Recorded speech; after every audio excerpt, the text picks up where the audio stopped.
أعوذ بالله من الشيطان الرجيم. بسم الله الرحمن الرحيم.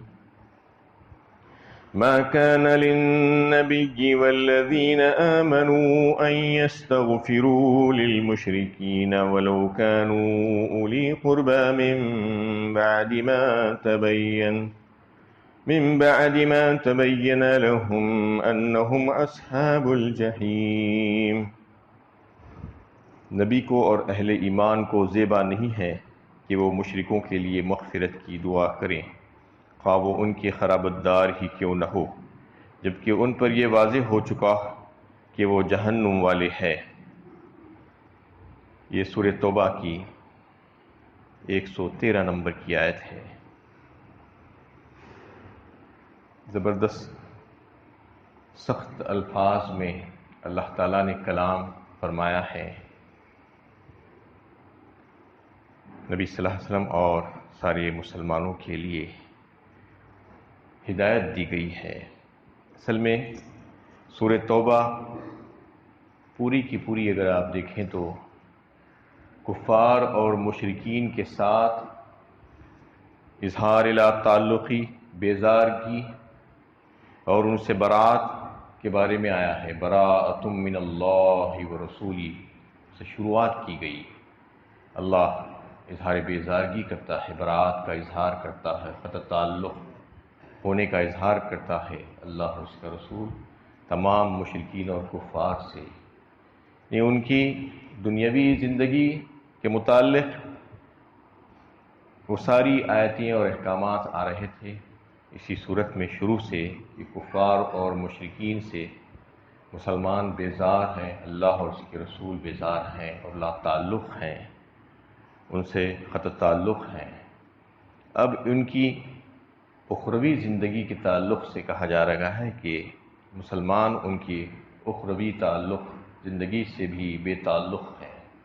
مطلب یہ ہے کہ مسلمانوں کو کفار اور مشرکین کے حق میں دعائے مغفرت کرنے سے منع کیا گیا اور یہ ناجائز ہے. اسی وجہ سے پچھلے رکوع میں اللہ کے نبی صلی اللہ علیہ وسلم کو یہ خاص طور پر ہدایت دی گئی تھی کہ جب وہ مر جائیں تو ان کی خبر پر آپ کھڑے نہیں ہونا، ان کی جنازے کی نماز نہیں پڑھنا. لا تصلی علی احد منہم مات ابدا ولا تقم علی قبرہ کہا گیا تھا، کیونکہ وہ نجس و ناپاک ہیں، وہ باغی ہیں، اللہ تعالیٰ کے غدار ہیں. ان کے مرنے پر آپ ان کی نماز جنازہ نہیں پڑھ سکتے. یہ ہدایت دی گئی تھی. نماز جنازہ اصل میں کیا ہے؟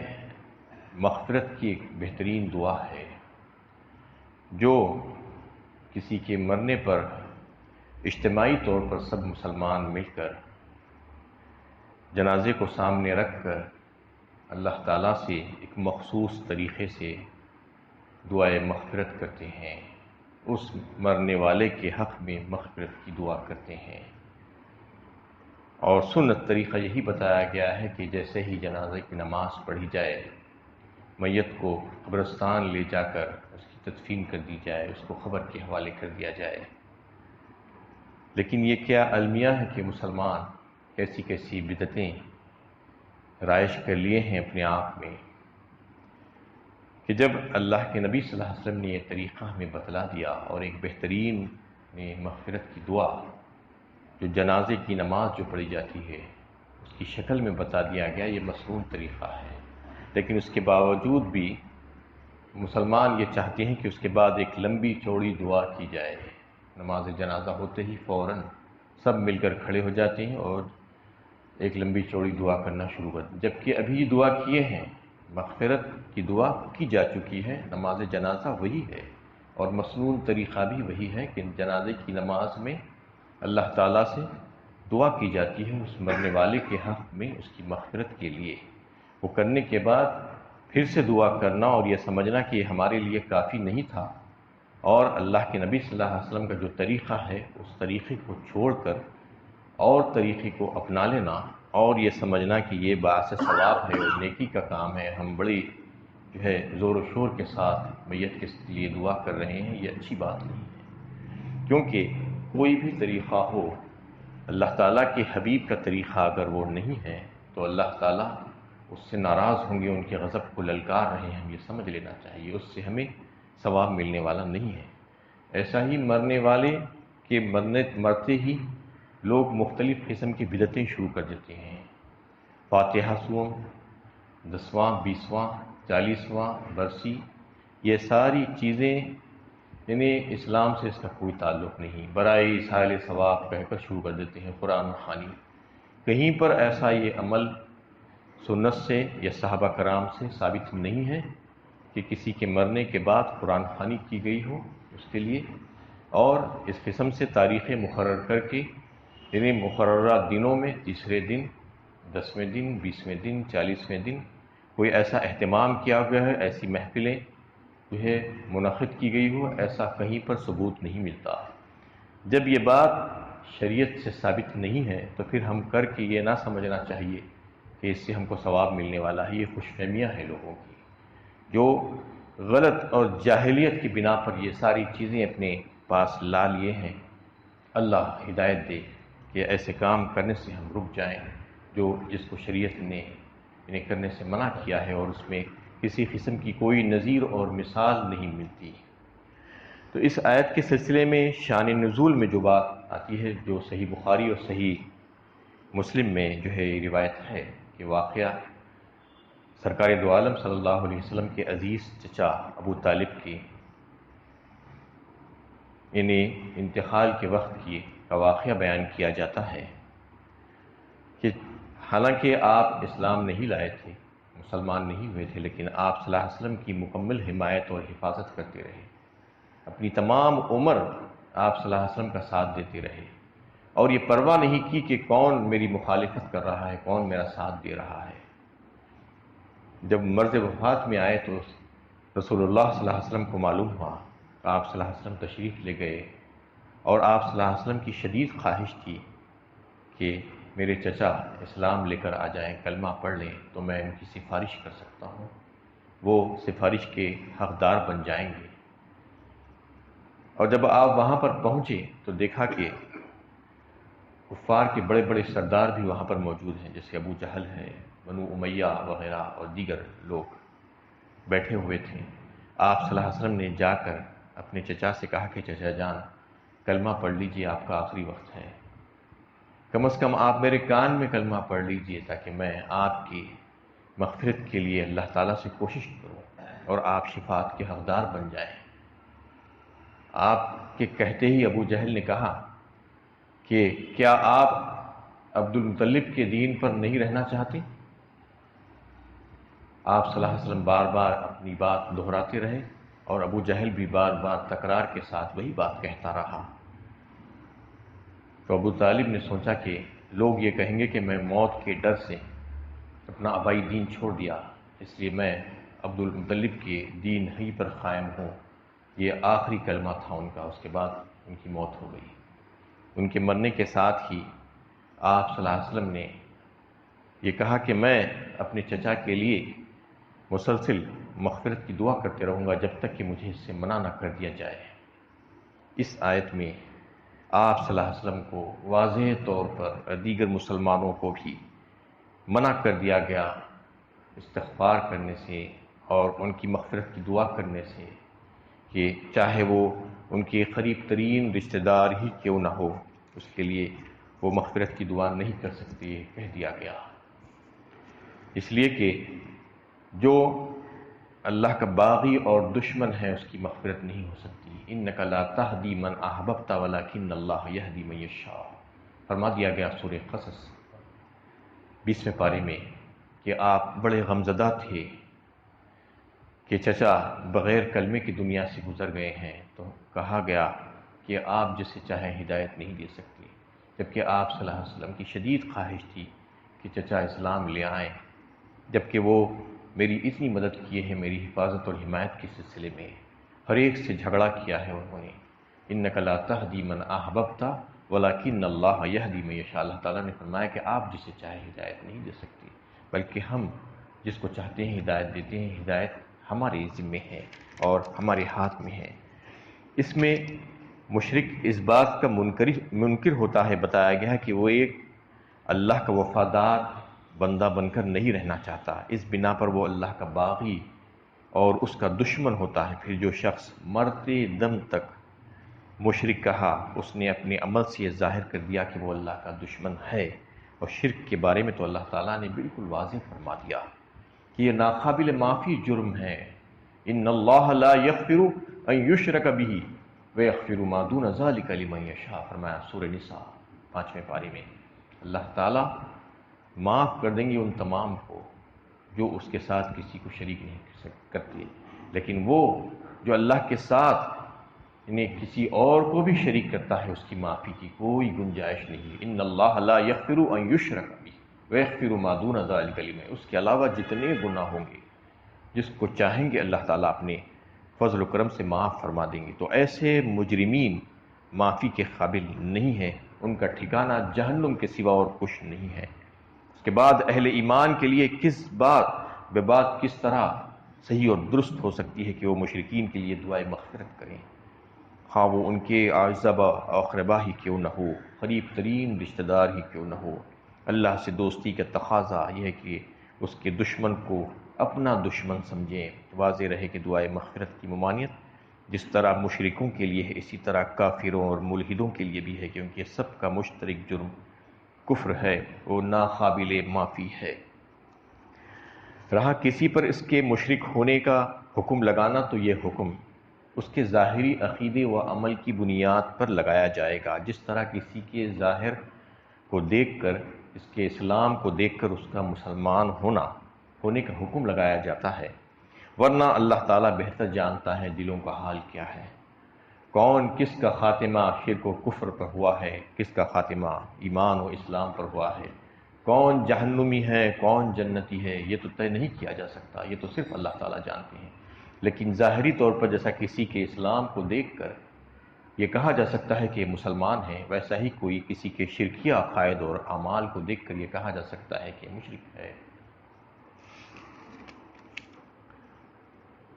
وَمَا كَانَ اسْتِغْفَارُ إِبْرَاهِيمَ لِأَبِيهِ إِلَّا عَن مَّوْعِدَةٍ وَعَدَهَا إِيَّاهُ فَلَمَّا تَبَيَّنَ لَهُ أَنَّهُ عَدُوٌّ لِّلَّهِ تَبَرَّأَ مِنْهُ إِنَّ إِبْرَاهِيمَ لَأَوَّاهٌ حَلِيمٌ۔ اور ابراہیم علیہ السلام نے اپنے باپ کے لیے جو مغفرت کی دعا کی تھی، وہ تو اس وعدے کی وجہ سے تھی جو اس نے اس سے کیا تھا، لیکن جب اس پہ واضح ہو گیا کہ وہ اللہ کا دشمن ہے تو اس سے بے تعلق ہو گیا۔ در حقیقت ابراہیم بڑا ہی دردمند اور بردبار تھا۔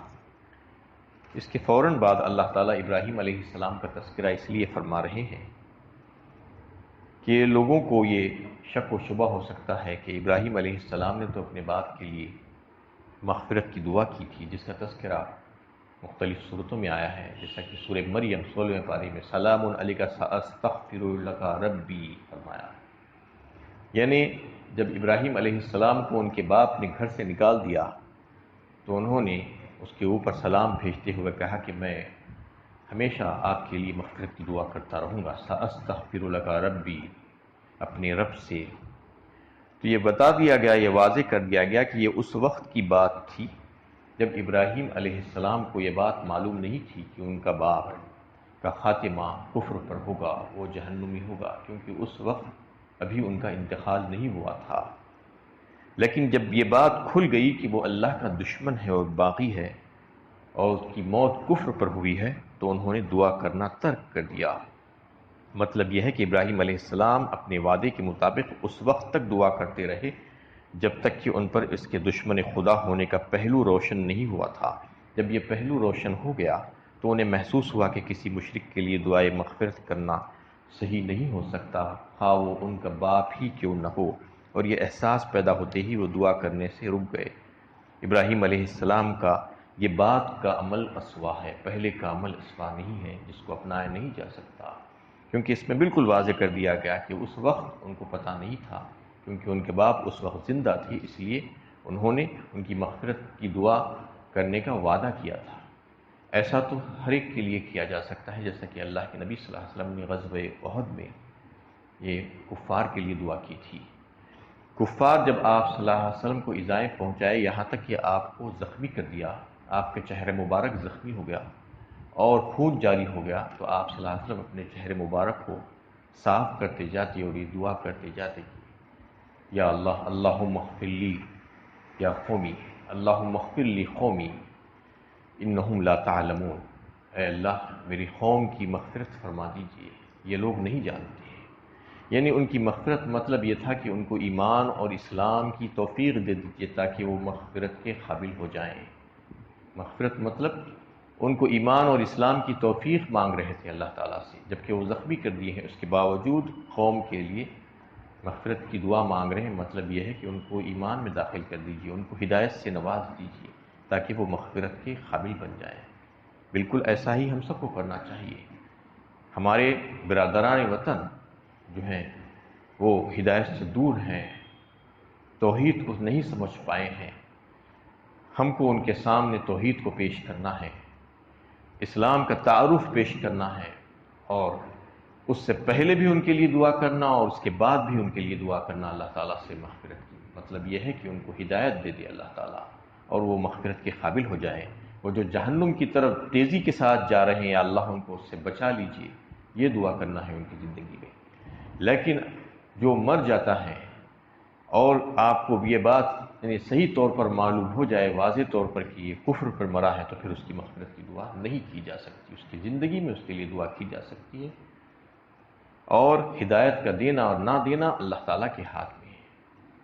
انما علیک البلاغ وعلینا الحساب فرما دیا اللہ تعالیٰ نے ایک مقام پر۔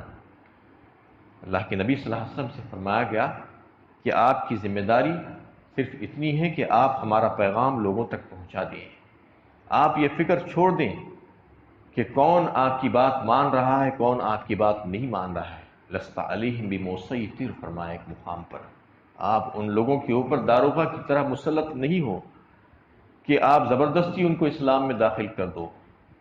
جب آپ صلی اللہ علیہ وسلم کے لیے یہ بات کہی جا رہی ہے کہ منوانا آپ کی ذمہ داری نہیں ہے بلکہ پہنچانا آپ کی ذمہ داری ہے، تو ہماری اور آپ کی ذمہ داری یہ کہاں ہو سکتی ہے کہ منوانے کی؟ جو ہم لوگ منوانے کے لیے نکل جاتے ہیں، لڑائی جھگڑا کرتے ہیں اور چاہتے ہیں کہ ہم جو بات کہہ رہے ہیں وہ بات مان لی جائے، اور اگر کوئی نہیں مانتا ہے تو غصہ کرتے ہیں، لڑائی جھگڑا کرتے ہیں اس کے ساتھ۔ یہ بالکل غلط بات ہے اور غلط طرز عمل ہے، یہ دنیا میں بھی اور آخرت کے معاملے میں بھی۔ آخرت کے معاملے میں تو اور زیادہ خراب ہے، کہیں پر بھی آپ اپنی بات منوانے کی کوشش کبھی نہیں کرنا، حق بات کو لوگوں کے سامنے پیش کر دینا یہ ذمہ داری ہے ہماری، اس کے بعد لوگ مانتے ہیں یا نہ مانتے ہیں یہ ان کے اوپر ہے۔ ہدایت دینا یا نہ دینا اللہ تعالیٰ کے ہاتھ میں ہے، اللہ تعالیٰ جسے چاہتے ہیں ہدایت دے دیتے ہیں اور جسے چاہتے ہیں گمراہ رکھتے ہیں۔ یہ ہمارے اوپر نہیں رکھا اللہ تعالیٰ نے کہ تم زبردستی لوگوں کو مسلمان کرتے پھرو۔ لوگوں کے سامنے اللہ کا پیغام پہنچا دینا، یہی سوال کیا جائے گا ہم سے، کیا تم نے اللہ کا پیغام لوگوں کے سامنے پہنچا دیا تھا؟ رسول اللہ صلی اللہ علیہ وسلم کا طریقہ بتلا دیا تھا؟ ہدایت کا راستہ ان کے سامنے کھول کر رکھ دیا تھا یا نہیں رکھا تھا؟ بس اتنا سوال کیا جائے گا۔ یہ نہیں پوچھا جائے گا کہ یہ لوگ مسلمان کیوں نہیں ہوئے، یہ ہم سے یہ سوال نہیں کیا جائے گا۔ تو ان آیتوں میں یہ بات واضح کر دی گئی کہ جس کے بارے میں یہ بات واضح ہو کہ وہ کفر پر مرا ہے تو وہ اللہ کا باغی اور غدار ہے، اس کے لیے دعائے مغفرت اب نہیں کی جا سکتی، اس کا دروازہ بند ہو چکا ہے، اس کے اوپر اللہ، اس کے رسول اور سارے مسلمانوں کی لعنت ہے، یہ فرما دیا گیا۔ اب اس کے بعد پھر اس کی بخشش اور مغفرت کا سوال ہی کہاں پیدا ہوتا ہے کہ وہ جہنم کی طرف جا رہا ہے، اللہ تعالیٰ کے ساتھ اس نے زندگی پر شرک کیا اور مرتے دم تک اس پر قائم رہا، تو پھر اس کی مغفرت کی دعا کی گنجائش نہیں ہو سکتی۔ اللہ تعالیٰ سے دعا ہے کہ اللہ تعالیٰ ہمیں صحیح علم و عمل کی توفیق عطا فرمائے۔